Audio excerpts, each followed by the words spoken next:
Hey everybody, hope you're all doing well. My name is Steven, and this is the Storytime channel. Today we have some malicious compliance stories, and our first story of the day is by Texas Ford Tough. The cheerleaders can break dress code because they're school uniforms? Guess I'm wearing mine. Way back in 2013, I was a sophomore in high school, and there was a tradition that on Fridays, the cheerleaders, football players, without their pads on of course, band members, and the other groups performing wore their uniforms to class. This wasn't a written tradition, and only the cheerleaders and dance teams' uniforms broke dress code. Nobody really batted an eye to it.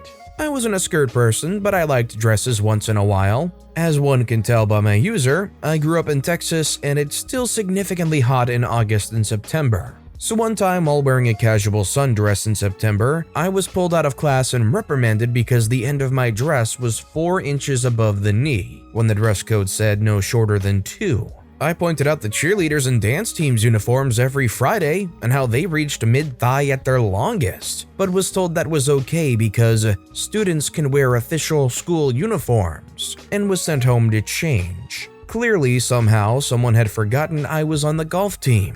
Immediately, my mind was turning to the next Friday. The school had recently upgraded the golf team uniforms the year prior, and the girls' team uniforms consisted of a short-sleeve collared polo shirt and a skirt. If you don't know what a skirt is, it's essentially a skirt and short shorts combined.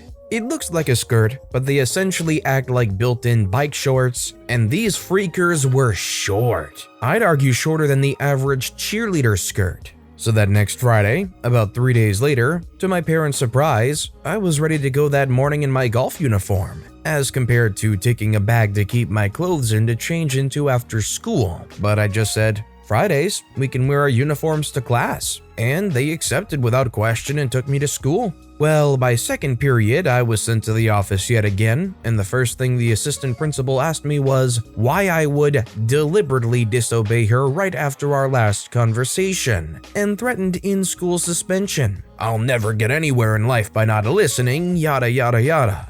When I finally had a chance to get a word in, I said, "But this is my school golf uniform," and I pointed to our school's logo that had been sewn into my polo shirt. "You said students can wear official school uniforms to class. Why are the cheerleader uniforms okay and mine isn't? This isn't even a skirt. It's a skirt. It has pants." I still remember how pissed off she was. She stared me down for what seemed like a millennia, then she snapped and told me to get out of her office and go sit in the lobby area. That I knew what she meant and she would be calling my parents about this blatant disrespect. So I waited and played on my iPod and chatted with the nice secretary, trying to keep myself distracted, because in reality I had been really trying not to cry. I had massive anxiety when it came to authority, but I still had my naive sense of injustice and I didn't just want to let this go. After about 20 minutes, she popped her head out and in a very monotone voice told me I could go back to class and to let teachers know I had gotten permission from the front office to wear my uniform.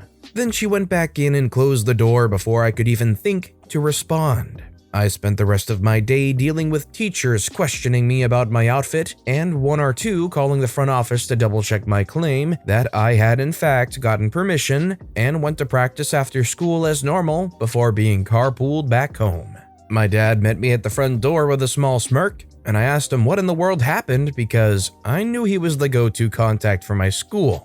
So I knew she called him. He explained that when she called and tried to get him to come to school and get me and talked about punishments for my insubordination, he immediately began to argue with her and admitted he raised his voice quite a bit, asking why I wasn't allowed to wear my sport uniform that the school provided to me as a dress requirement at my golf practice, and mentioned taking this all the way to the school board and resolving this obvious favoritism. He then asked me not to do that again, but that he was proud of me, and told me, "I know I had told you to never start a fight, but to always fight back. I always thought physically, but you darn sure took the advice." First things first, 2013 has no business being 8 years ago. Second off, have you ever experienced a teacher having such blatant favoritism like this? Let me know in the comments down below. The next story is by the bookman Cometh. School VP says, "You can take us to court," and my father did. This incident took place in India in the early 90s. The school where my sister and I had studied was in my hometown. We knew almost all the teachers since they were practically our neighbors. When it came to the time I graduated from school, the principal had retired and the vice principal took over as the principal. The vice principal was also from the same town and for some unknown reason had some sort of grudge against my father. In local gatherings, etc., he would always try to belittle my father at all the chances he could get. My father would normally let it pass since he knows that getting into silly arguments with such a bully is totally unproductive. When my sister and I had joined the school, my father was required to pay a refundable deposit of $5,000 per child, which would be returned back at the time each child graduated from the school. 10,000 rupees in the 90s was a large amount then and is equivalent to 95,000 rupees of the present time. In USD, accounting for purchasing power, it's nearly 8 grand.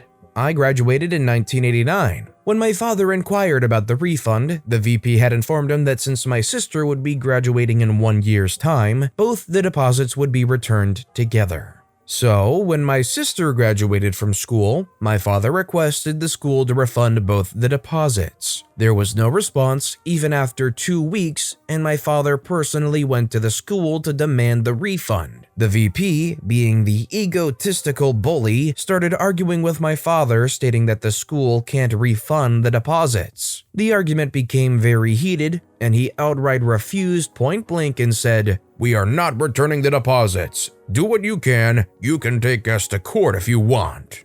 My father went silent, got up and left the school, came home, sat down with mom, went through all the school-related documents she had kept. My mom had a very meticulous documentation system. She used to save every receipt, bill, stub, etc. He found the receipts for the deposits. He took them to his lawyer friend. My dad informed his friends, whose children were in the same school, about the issue.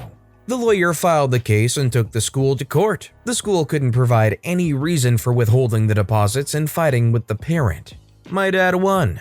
The school was instructed to pay back the deposits with interest and the court dues. My father's friend who were in the PTA took up the issue in the subsequent PTA meeting and got the school's trustee board to ensure that such issues won't be dealt with in the same manner and all deposits will be refunded in time and strictly warned the VP not to bring personal grudges into school business. Other parents who were owed deposits but had forgotten about it start claiming them. It cost the school a lot to pay back the deposits. Our next story is by Toth of Totems.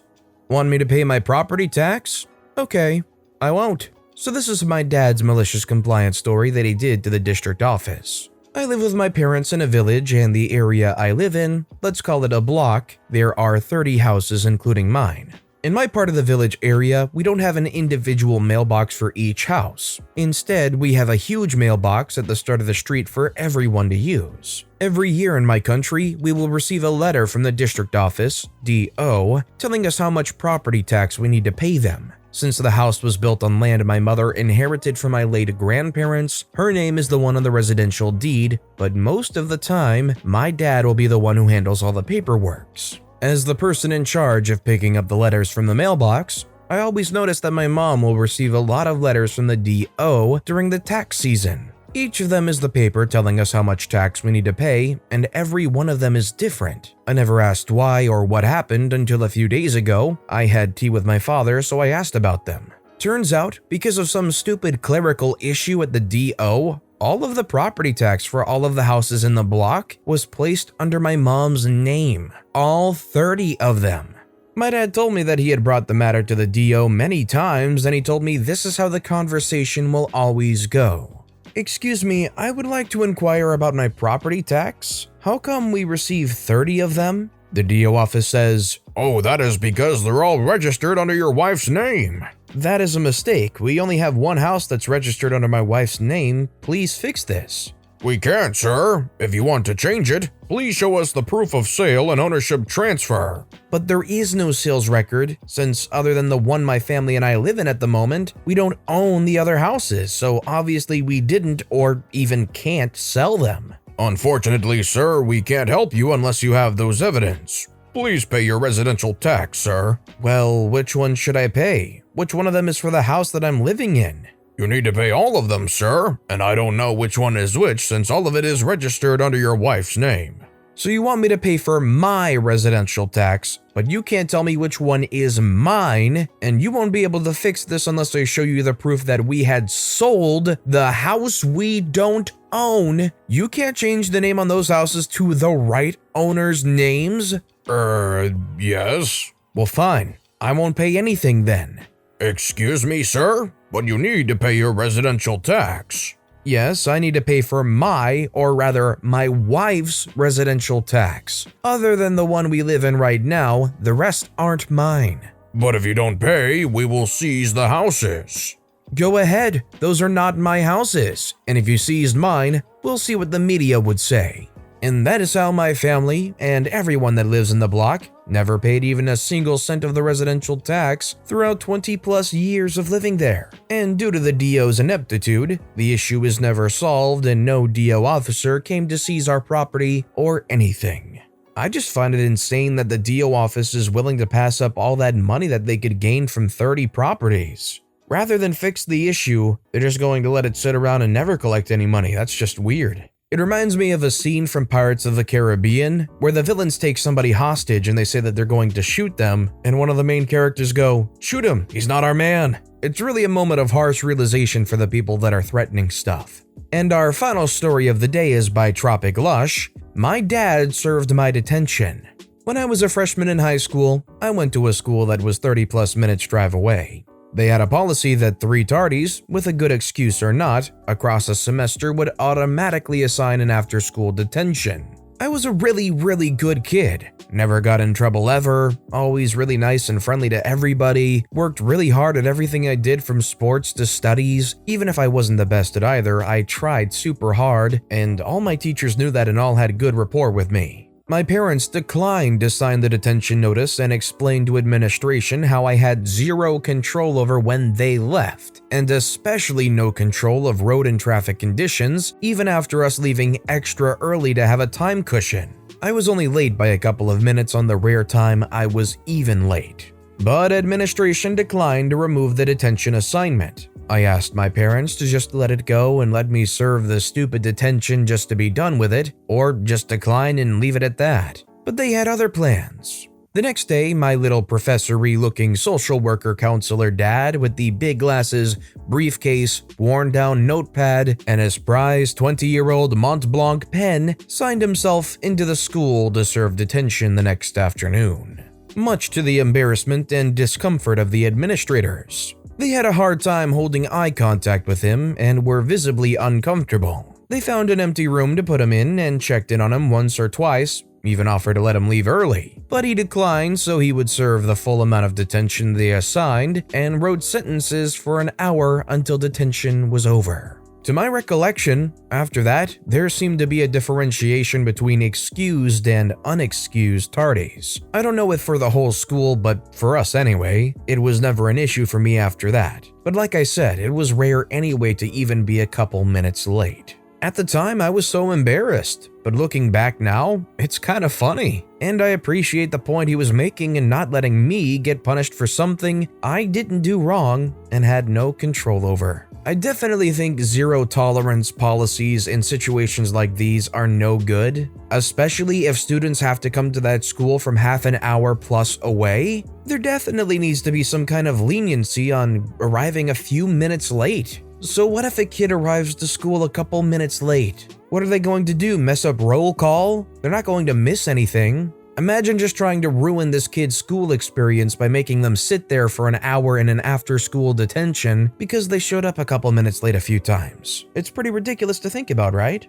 But with that being said, that's all the time we have for today. So if you have a favorite story of the day, let me know which story and why in the comments down below. But besides that, if you enjoyed the video, please consider giving it a like, and if you haven't, subscribe and turn notifications on so you'll never miss an upcoming video. No matter what you do, whether it's just viewing the video, liking, subscribing, turning notifications on, I appreciate the heck out of it. Every little thing that you do helps the channel grow that much more, and I can't thank you enough for it. So until next time, I hope you all have a wonderful day, and I'll be right here next time on the Storytime channel.